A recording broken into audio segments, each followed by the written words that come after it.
Literally रात्रीचे 12:30 वाजलेत. Husband गेला आहे इव्हेंटसाठी आणि मी के ड्रामा पाहते आहे. झोप तर काही लागत नाही आहे बिकॉज पाय सुजलेत, शोल्डर पेन होतं आहे. सी हिटिंग पॅड घेऊन बसली आहे. लिटरली आज 1 महिना झाला मी मुंबईला शिफ्ट झाली आहे. New job, new home, new city, सगळं काही नवीन आहे, plus responsibilities.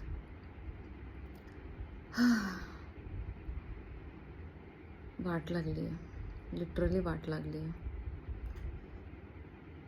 2 train, 1 metro change करून मी ऑफिसला जाते आणि ते फकल ऑफिस, तिथे मेल्यासारखे लोक आहेत.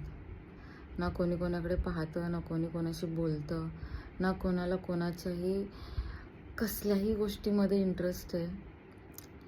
ठीक आहे, तुम्हाला वाटत असेल की असंच हवं, बट नो. ॲटलिस्ट प्रत्येकाला एक फ्रेंड तरी हवा असतो जिथे आपण 9 तास सर्वाईव्ह करणार आहोत. ठीक आहे, आणि तिथे जर तुम्हाला 10-10, 15-15 वर्ष आधी काम करणारे, एकच जाग्यावर रोज येऊन तेच रडगाणं रडणारे आणि घरी जाणारी लोक, आणि त्यातही त्यांना थोडीही माणुसकी नसेल कोणाविषयी, लाईक हेल.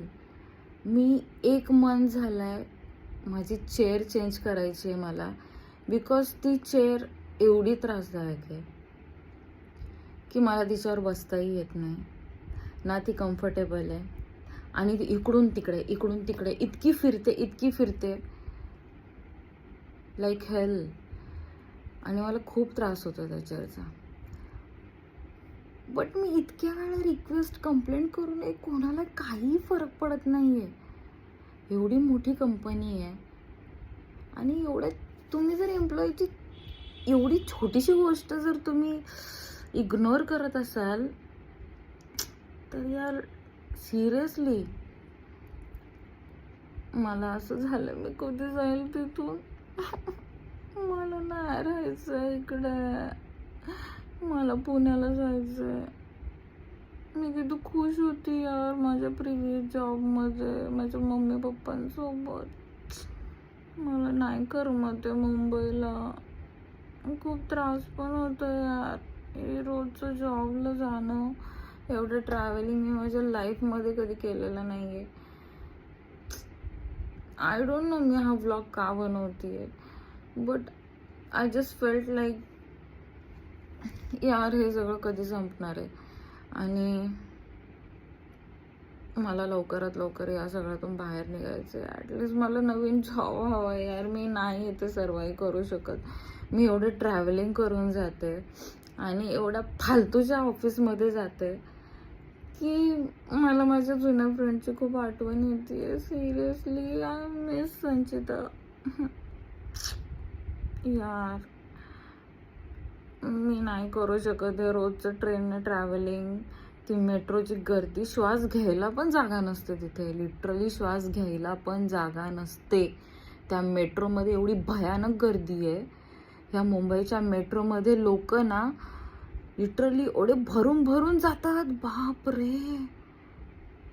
आणि त्यांना काहीही, कोणाशी काही घेणं देणं नसतं. कोणाला चक्कर येईल, कोणाला त्रास होतोय, कोणाला लागेल, कोणाला काहीही घेणं देणं नसतं. त्यांना काही फरक पडत नाही. कोणाला काही त्रास होतोय त्याला सीट द्या, नो. ते फक्त स्वतःचं पाहतात, फक्त स्वतःचं. सेम ट्रेनमध्ये तुम्ही फर्स्ट क्लासचं तिकीट काढा नाही तर 3rd क्लासचं तिकीट काढा, कोणाला कोणाशी काही घेणं देणं नाही आहे. लोक फक्त चढतात, असे लिटरली असे जनावरांसारखे चढतात आणि कोण पडतंय, कोण ढकलून देत आहे, कोणाचं काय होतं, कोणाची चप्पल जातीये, कोणाचं तोल जातंय, कोणाला ट्रेनमधून बाहेर पडतात लिटरली लोक त्या गर्दीमध्ये. पण कोणाला काहीही घेणं देणं नाही आहे.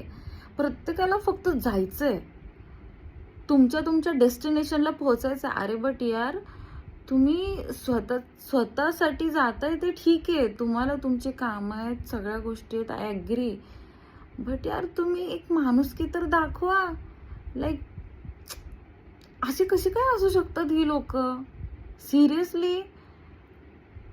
मी 1 महिना झाला ट्रॅव्हलिंग करतेय, बट मला एकही सिंगल पर्सन दिसलेला नाहीये कोणाला हेल्प करताना. लिटरली कोणालाही कोणी हेल्प करत नाही. जर एखादा माणूस आजारी असेल, जर एखाद्या मुलीला किंवा बाईला उभं राहत नसेल, तर यंग असू दे नाही तर कोणीही असू दे, मी असं एज वाईज जज नाही करणार. बिकॉज सध्या ही परिस्थिती राहिली आहे की जुने लोक कमी आजारी पडतात आणि यंग लोक जास्त आजारी पडतात.